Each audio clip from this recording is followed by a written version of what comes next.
میں جمعیت کی پارٹی میں شامل ہونا چاہتا ہوں، لیکن مجھے چند سوالات کے جوابات چاہیے۔ سب سے پہلے سوال آپ کے سامنے رکھتے ہیں کہ مولانا فضل الرحمان نے بینظیر کی حکومت میں کہا تھا کہ اسلام میں عورت کی حکومت حرام ہے، ہم اس کو نہیں مانتے اور نہیں تسلیم کرتے۔ اب ایک صحافی نے سوال کیا مولانا فضل الرحمان سے کہ آپ نے کہا تھا کہ عورت کی حکومت حرام ہے، تو اب مریم نواز کی حکومت حرام ہے یا حلال؟ تو انہوں نے کہا کہ حلال ہے، تو اب کیوں حلال ہو گیا؟ اس سوال کا جواب چاہیے۔ اور دوسرا سوال یہ ہے کہ مشرف نے لال مسجد اور باجوڑ مدرسے کو شہید کروایا، تو آپ نے اس پہ دستخط کیوں کیا؟ اس کے خلاف آواز کیوں نہیں اٹھائی اور اس کے خلاف احتجاج کیوں نہیں کیا؟ اور تیسرا سوال یہ ہے کہ نواز شریف نے پارلیمنٹ میں ختم نبوت کے خلاف بل پاس کروایا، آپ نے اس کے خلاف آواز کیوں نہیں اٹھائی، اس کے خلاف دھرنا کیوں نہیں دیا؟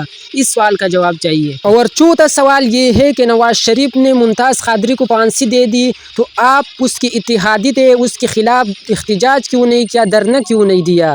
اس سوال کا جواب چاہیے۔ پانچواں سوال یہ ہے کہ آپ نے بیان دیا تھا کہ نیشنل والے کافر ہے، تو آپ نے کیوں اس کے ساتھ ابھی اتحاد کر لی ہے، کیوں اس کے ساتھ ہاتھ ملایا؟ اس سوال کا جواب چاہیے۔ اور چھٹا سوال یہ ہے مولانا فضل الرحمان، آپ نے بیان دیا تھا کہ جو لوگ اتکاف میں بیٹھے ہوئے اگر وہ جمعیت کے لیے ووٹ ڈالنے جا رہے ہیں تو اس کی اتکاف نہیں ٹوٹتے، اگر وہ خان کے لیے ووٹ ڈالنے جا رہے ہیں تو اس کی اتکاف ٹوٹ جاتے ہیں، تو یہ حدیث اور قرآن سے ثابت کرو۔ اس سوال کا جواب چاہیے۔ اور ساتواں سوال یہ ہے کہ نواز شریف نے بہت علماء کو شہید کروایا، طلباء کو شہید کروایا، پٹھانوں کو شہید کروایا، اور مدارس کو بند کروایا، اور مسجدوں میں اسپیکر پہ پابندی لگوایا، تو آپ نے اس کے خلاف دھرنا کیوں نہیں دیا، اس کے خلاف آواز کیوں نہیں اٹھایا؟ آپ اس کے ساتھی تھے۔ اس سوال کا جواب چاہیے۔ اور آٹھواں سوال یہ ہے کہ رانا ثناء اللہ نے کہا کہ قادیانی ہمارا بھائی ہے، مسلمان ہے، تو آپ نے اس کے خلاف آواز کیوں نہیں اٹھائی، اس کے اوپر کفر کا فتویٰ کیوں نہیں لگوایا، اس کو ختم نبوت کا دشمن کیوں نہیں کہا؟ اس سوال کا جواب چاہیے۔ جمعیت والوں، آپ سے 9واں سوال یہ ہے کہ نواز شریف نے کراچی میں بیان دیا کہ رحمان اور بھگوان میں کوئی فرق نہیں ہے، تو کہاں مر گئی تھی مولانا کی ایمان؟ کیوں نہ جاگی مولانا کی ایمان؟ اس کے اوپر کیوں کفر کا فتویٰ نہیں لگوایا؟ اس سوال کا جواب چاہیے۔ اور 10واں سوال یہ ہے جو آپ کے ساتھ کھڑا ہے بلاول، وہ ہندو کو مندر میں جا کے بت کو پوجا، تو آپ نے اس کے خلاف بیان کیوں نہیں دیا، کیوں اس کے اوپر کفر کا فتویٰ نہیں لگوایا؟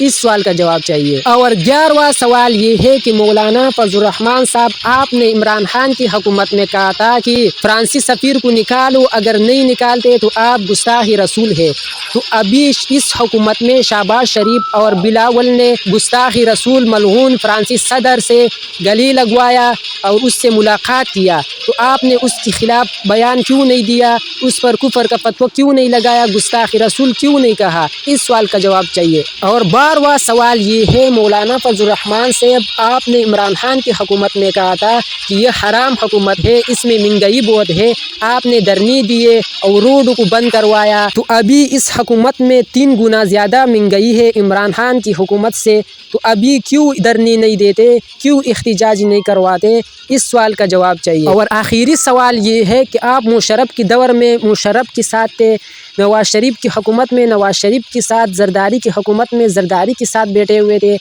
اب عمران خان نے آپ کو کوئی وزارت نہیں دی، کیونکہ عمران خان چور نہیں ہے، ڈاکو نہیں ہے، غدار نہیں ہے، اس لیے آپ اس کے خلاف ہے، اس نے آپ کو پیسے نہیں دیا، وزارت نہیں دی، اس لیے اس کے اوپر کفر کا فتویٰ لگایا۔ اگر جمعیت والوں نے اس سوالات کے جوابات دے دی تو میں جمعیت کا سپورٹر بن جاؤں گا انشاءاللہ۔ اللہ حافظ۔